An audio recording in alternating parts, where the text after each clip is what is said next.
तो आज हम लोग पढ़ने वाले हैं एक साम्राज्य की राजधानी विजयनगर। और आज की इस वीडियो में टॉप 10 सब्जेक्टिव क्वेश्चन पढ़ेंगे, ठीक है। और इस चैप्टर का नाम है एक साम्राज्य की राजधानी विजयनगर, और ये क्लास 12 का हिस्ट्री का चैप्टर नंबर 7 है। और मैं बोर्ड एग्जाम से जितने भी सारे इंपॉर्टेंट बनते हैं तो इस चैप्टर में सारा का सारा एक ही बार में कंप्लीट हो जाएगा और अच्छे तरीक़ा से इसको पढ़ेंगे, ठीक है। और मैं बता दूं, इसका पीडीएफ भी दे रहे हैं, पीडीएफ जाके ले सकते हैं, लिंक डिस्क्रिप्शन में, वहाँ से आप पीडीएफ भी ले सकते हैं बिल्कुल फ्री में, ठीक है। और तो जैसा कि और इस चैप्टर में मैं बता दूं, तो इस चैप्टर का समय काल का बात करें तो ये समय काल इसका है 14वीं से 16वीं तक। कितना समय काल है? 14वीं से और 16वीं तक इस समय काल इसका है इस चैप्टर में, ठीक है।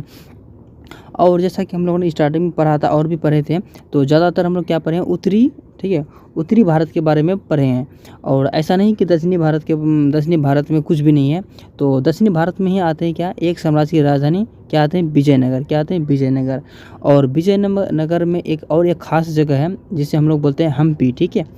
तो हम्पी बहुत ही खास जगह है। और ये आज के इस वीडियो में पढ़ेंगे कि विजयनगर में राजा महाराजा किस तरीक़ा से शासनकाल करते थे, वहाँ का कारोबार कैसे चलते थे राजा महाराजा का, ठीक है। उसके बारे में डिटेल से पढ़ेंगे। तो वीडियो में बने रहिए, अच्छी तरीक़ा से बताएंगे, ठीक है।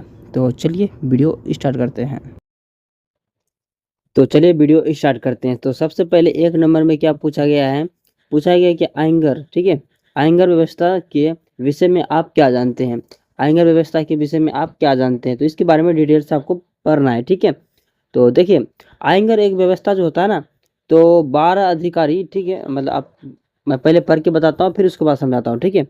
इसे उत्तर में लिखना है कि आयंगर व्यवस्था विजयनगर साम्राज्य में ग्राम संगठन के एक महत्वपूर्ण विशेषता थी। आयंगर प्रणाली में ग्रामीण प्रशासन ग्रामीण प्रशासन के संचालन के लिए संचालन के लिए प्रत्येक ग्राम को एक स्वतंत्र इकाई के रूप में संगठित किया गया था तथा उनके संचालन के लिए 12 अधिकारी नियुक्त किए गए थे, जिन्हें सामूहिक रूप से आयंगर व्यवस्था कहता है।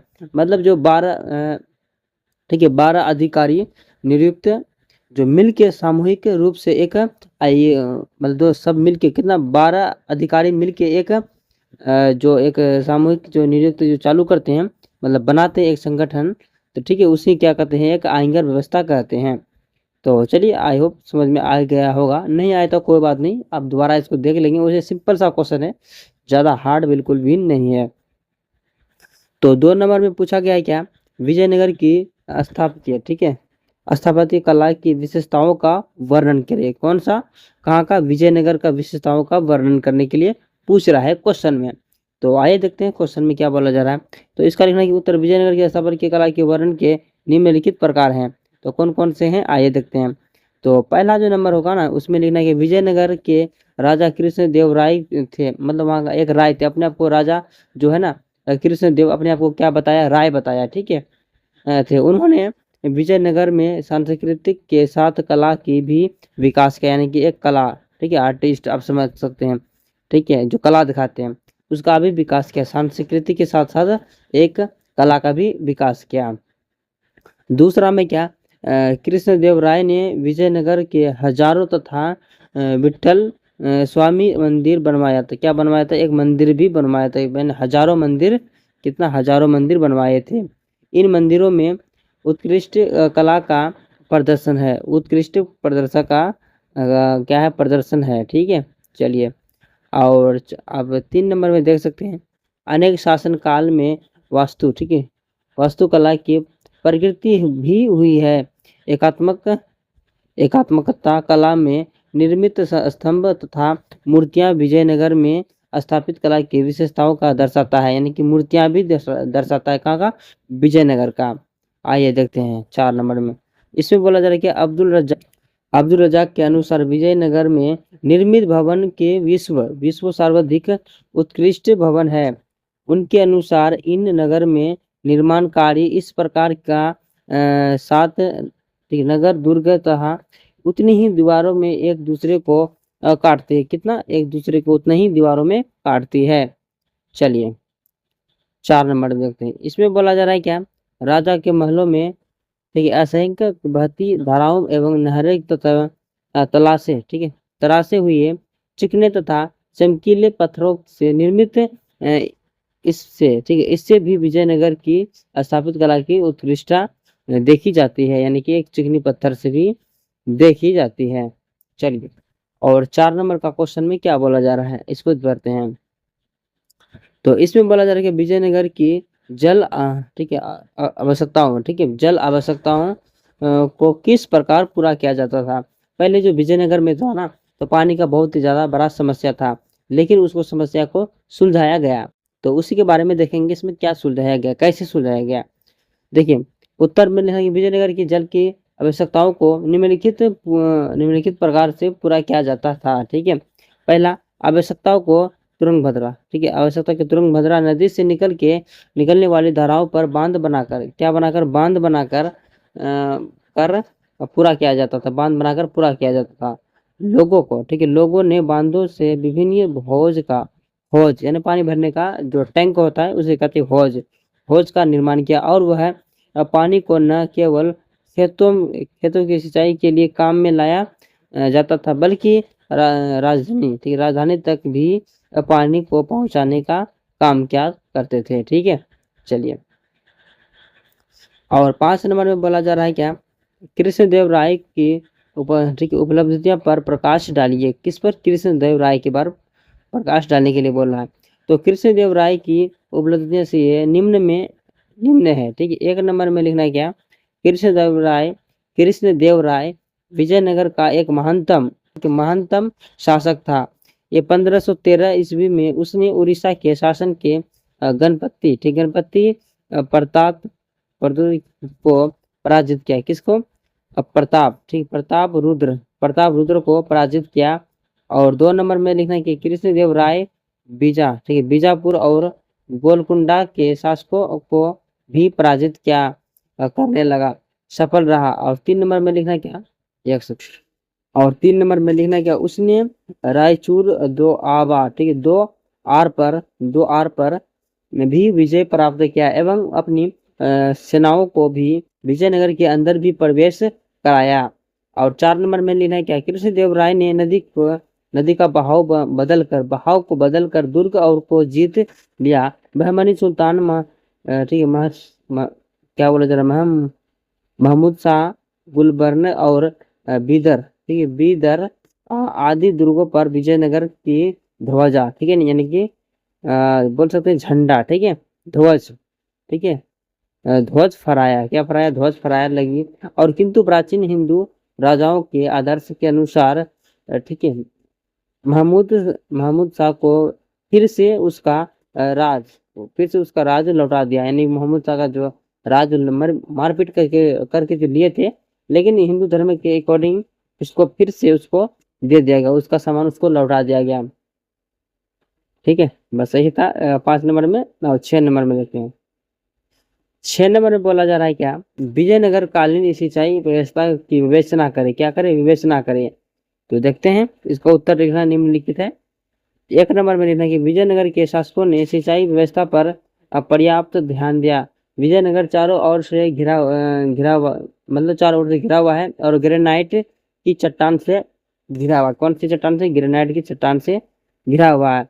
इन चट्टानों से कई जल धाराएं फूटकर तुरंगभद्रा नदी में मिलती थी और उससे एक प्राकृतिक कुंड का निर्माण होता था।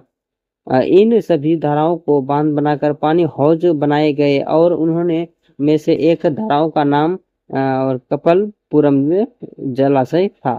ठीक है, और 4 नंबर में लिखना क्या है, इससे आसपास के खेतों की सिंचाई की जाती थी और एक नगर निकाली गई थी और उससे धान के खेतों और बगीचा की सिंचाई की जाती थी। और इन जलाशय के निर्माण में लगभग 15 से 20 हजार लोगों को कार्य करते थे। कितना, 15 से 20 हजार। अब 7 नंबर पर के हम, तो 7 नंबर में बोला जा रहा है क्या, विरूपाक्ष मंदिर को 2 विशेषताएं बताई, यानी विरूपाक्ष जो मंदिर है इसके 2 विशेषताएं बताना है आपको। तो देखते हैं इसका उत्तर में क्या लिखा गया। तो उत्तर में लिखा कि 2 विशेषताएं निम्नलिखित है। निम्नलिखित मतलब क्या होता है, नीचे दिए गए हैं। तो पहला नंबर में क्या है, विजयनगर मंदिर मजबूत ठीक है, मजबूत बारों से घे हुए और अंकुलित, ठीक है, अंकुलित स्तंभों वाले कल्याण मंडल, ठीक है, मंडप मंडपम विवाह, ठीक, विवाह हॉल प्रमुख विशेषताएं है, और लंबा राय गोपुरम मंदिर के रूप प्रवेश द्वारा की नक्शा सिद्धार और ठीक है, स्मारकीय मीनारे हैं, ठीक है। तो पहला ये हो गया। अब देखते हैं दूसरा, देखते हैं विजयनगर वास्तुकला की ठीक है, विशिष्ट विशेषताओं में से एक असमान मंदिर था जो भगवान की पत्नी के लिए था, मतलब भगवान की पत्नी के लिए था, मंदिर का एक खास था। अब चलिए लास्ट और आखिरी क्वेश्चन में है, 8 क्वेश्चन, क्वेश्चन नंबर 8 में बोला जा रहा है विजयनगर के संक्षिप्त इतिहास, क्या इतिहास का वर्णन करें। चलिए देखते हैं इतिहास का वर्णन करते हैं। इसमें पूरा डेट है, और यह डेट याद कर लेना, इससे बहुत ज़्यादा सब्जेक्टिव क्वेश्चन तो बनते ही हैं, लेकिन ऑब्जेक्टिव भी इससे बना सकते हैं आप। चलिए, सबसे पहले बोला जा रहा है कि विजयनगर का संक्षिप्त इतिहास 1336 में हरियर एवं बुक्का ने दक्षिण भारत का विजयनगर साम्राज्य की स्थापना की। यह साम्राज्य रायचूर 2 आर के दक्षिण भाग में स्थित था। रायचूर और 2 आर के उत्तर भारत, ठीक, उत्तर भारत बहमनी साम्राज्य की स्थापना 1347 ईस्वी में अलाउद्दीन ठीक, ठीक है, बहमन शाह ने की। विजयनगर साम्राज्य की यदि हिंदू साम्राज्य था, तो बहमनी साम्राज्य एक मुस्लिम साम्राज्य था। इस समय उत्तर भारत में तुगलक सुल्तान मोहम्मद बिन तुगलक 1337, कितना, 1325 से 1351 ईस्वी तक शासन किया। कितना, 1325 से 1351 ईस्वी तक शासन किया था। विजयनगर साम्राज्य में क्रम से मतलब लगातार चारों वंशों ने शासन किया। और आगे बोला जा रहा है संगम वंश 1336 ईस्वी से 1485 ईस्वी तक वंश के प्रमुख राजा थे। मतलब इतना डेढ़ पूछ रहा है, 1336 से 1485 तक राजा थे प्रमुख।